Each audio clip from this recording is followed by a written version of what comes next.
İki dost olurlar. Ortaya pul koyurlar. Bu Ərəb ölkələrində baş və İslam ölkələrində. Bir iş kururlar. Yani bir müddət keçəndən sonra mal mülkləri böyüyür. Koymuşduq 150 min, indi oldu hərəmizin bir 350 min pulu. Ama bu işi görmək için ikimizin şərikliyi nədir? Əlbəttə mühümdür. Ev tikdik, evladlarımızı evləndirdik, 9 il belə yaşayırıq. Bir gün dostu gəlib dedi ki, mən səndən bu şərikliyə son verirəm. Üzüldüm deyir. Niyə? Məndən bir şey mi gördü? Yox, ehtiyacım var falan. Dedim, pulu böldü. O 350'ni götürdü, mən də 350'ni götürdüm. Bir gün getdim deyir bazara. Yəni üzərindən deyir, bir 4-5 ay keçdi deyir, bazara getdim. Bazarın yanında məsciddə namaz qıldı. Namazda dedilər ki, cənazə namazı. Allah Allah, kim ölüb? Dedilər ki, sənin qardaşın, qardaş yəni dostun, şərikin. Cənazəni qıldıq, dərhal evinə getdim, qəlbim daraldı deyir, dünya daraldı deyir. Getdim evinə, nə zaman dünyasını dəyişib? Xəbərimiz yox, başımız qarışıb dünya işə. Sübh namazdan dünyasını dəyişib. Onlara deyir, baş sağlığı verdim, təsəlli verdim. Qayıtdım evimə, 4 gün sonra qapı döyüldü. Filan kəsdi, filan kəsdi.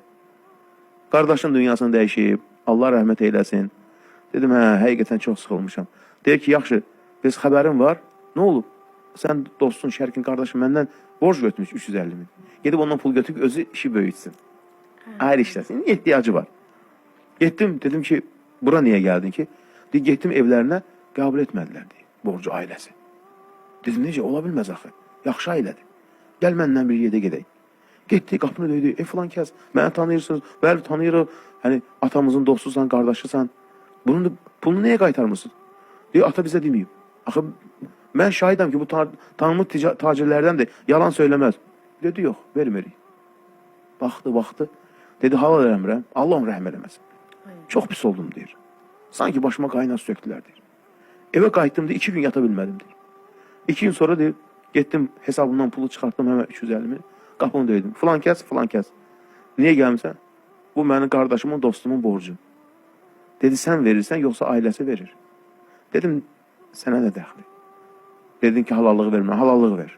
Qoy qəbir rahat olsun. O söz mənə çox təsir. Dedi, sən ödəyirsən, yoxsa olar. Dedim, niyə sorursan? Dedi, götürmürəm. Dedim, mən ödəyirəm. Dedi, 200'ü ver, 150 sən olsun. Bu qədərindən silirəm. Allah'ın işine bak. Bir götürdüm pulu, qayıtdım. 1-2 gün sonra getdim bir yerler tapdım. 3 tane böyle dükkan var, oranı götüreceğim icarəyə. Yani bu qida məhsulları satacağım. Getdim hemen yerin sahibini tapdım. Yani müqavilə bağlayırıq. Baxdı. Sen adın nədir filan kəs? Hə. Sen o kəssən dostunun borcunu ödəmişsən? Tamam. Bütün tacirlər arasında yayılıb. Dedim bəli. Dedi yaz. 15 il pulsuz götürəcəksən.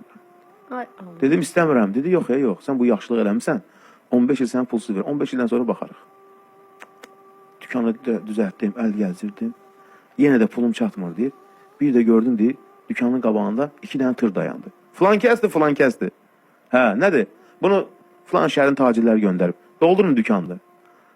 Axı mənim pulum yoxdur. 50'si hədiyyədir, 50'sini də satıb verərsən.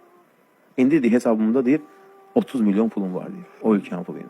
Yani baxın dostunun borcunu ödədi ki, qəbri yaxşı olsun deyə Allah da neynədi ona? Bütün xeyir qapılarını açdı. Yəni sidq ürəklə kim nə eləyərsə, əlbəttə ki, Allah da ona bütün gözəllik nədir? Qapılarını açar. Çünki Allah əzəmətlidir, hər şey onundur, hər şeyin sahibi odur. O bir şey istəyər, o da olar.